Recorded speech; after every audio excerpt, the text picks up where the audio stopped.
വെള്ളാങ്ങല്ലൂരിൽ soda കുപ്പി തുറന്നപ്പോൾ ചത്ത പാമ്പിനെ കണ്ടെത്തി എന്നതാണ്. സോളാർ നിർമ്മാണ ജോലിയിൽ ഏർപ്പെട്ട തൊഴിലാളികൾക്ക് ജീരക സോഡ കുപ്പിയിൽ നിന്ന് പാമ്പിനെ കിട്ടി എന്നതാണ്. ഇതിന്റെ ദൃശ്യങ്ങൾ 24-ന് ലഭിച്ചിട്ടുണ്ട്. ബോട്ടിൽ തുറന്ന ഉടൻ തന്നെ ചത്ത പാമ്പിന്റെ കാണുന്നു. പിന്നീട് അത് അറിയിക്കുകയാണ് അധികൃതരെ. തുടർന്ന് സോഡാ നിർമ്മാണ യൂണിറ്റ് ആരോഗ്യ വിഭാഗം അടപ്പിച്ചു എന്നുള്ള വാർത്ത. ഇന്ന് രാവിലെ 11 മണിയോടുകൂടി ഇത്തരത്തിൽ സോഡ കുടിക്കാൻ വേണ്ടി പോയ സോളാർ നിർമ്മാണ തൊഴിലാളികളാണ്. ഇവർ ഒരു 3 പേരായിരുന്നു. ചായയും അതുപോലെ തന്നെ സോഡയൊക്കെ കുടിക്കാൻ വേണ്ടി കടയിലേക്ക് പോയത്.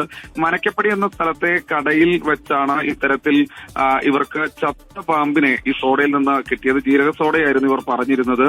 എന്തായാലും സരസൻ എന്ന ആ ഒരു അവരോടൊപ്പം ഉണ്ടായിരുന്ന ഒരാളുടെ പ്രതികരണം നമുക്ക് ലഭിച്ചിട്ടുണ്ട്. സോഡ പൊട്ടിച്ച് അതിനുള്ളിലേക്ക് നോക്കിയപ്പോൾ തന്നെ അത് പൊങ്ങി വരികയായിരുന്നു ഈ ചത്ത പാമ്പ് എന്നാണ് പറയുന്നത്.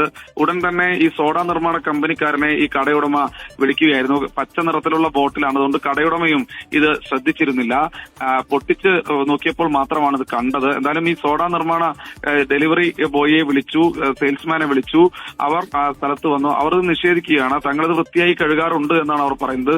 മറ്റേതെങ്കിലും തരത്തിൽ കയറി കൂടിയതാകാം എന്നൊരു വിശദീകരണമാണ്. പക്ഷെ മറ്റേതെങ്കിലും തരത്തിൽ എന്ന് പറഞ്ഞാൽ ഈ സോഡ ഉടൻ തന്നെ ഈ നിർമ്മിച്ച ഉടൻ തന്നെ ബോട്ടിൽ ചെയ്യാറാണ് പതിവ് പൂർണ്ണമായി. അത് എങ്ങനെ കയറി കൂടിയെന്ന ചോദ്യത്തിന് വ്യക്തമായ മറുപടി എന്തായാലും ഈ പറയുന്ന നിർമ്മാണ യൂണിറ്റിലെ ആളുകൾക്ക് നൽകാനായില്ല എന്നാണ് പറയുന്നത്. എന്തായാലും പഞ്ചായത്ത് അംഗം ഉൾപ്പെടെയുള്ള ആളുകൾ ഇടപെടുകയായിരുന്നു വിഷയത്തിൽ. തുടർന്ന് ഈ പ്രദേശത്തിന് സമീപത്ത് തന്നെയാണ് ഈ സോഡ നിർമ്മാണ ഫാക്ടറി പ്രവർത്തിക്കുന്നതെന്നാണ് മനസ്സിലാക്കുന്നത്. ആരോഗ്യ വിഭാഗം ഈ മേഖലയിൽ പരിശോധന നടത്തി ഈ 1 മാസത്തിനുള്ളിൽ ഇവർ നൽകിയിരിക്കുന്ന കടകളിലേക്ക് സപ്ലൈ ചെയ്തിരിക്കുന്ന സോഡകൾ പൂർണ്ണമായി തിരിച്ചു വിളിക്കാനുള്ള ഒരു തീരുമാനം അവർ എടുത്തുകൊണ്ടിരിക്കുകയാണ് എന്നാണ് മനസ്സിലാക്കുന്നത്. തീർത്തും ഗുരുതരമായ സാഹചര്യമാണ്. ഈ പാമ്പിനെ കണ്ടെത്തിയത് ഈ സോഡ ബോട്ടിലിനുള്ളിൽ നിന്നാണ്. അനുജ.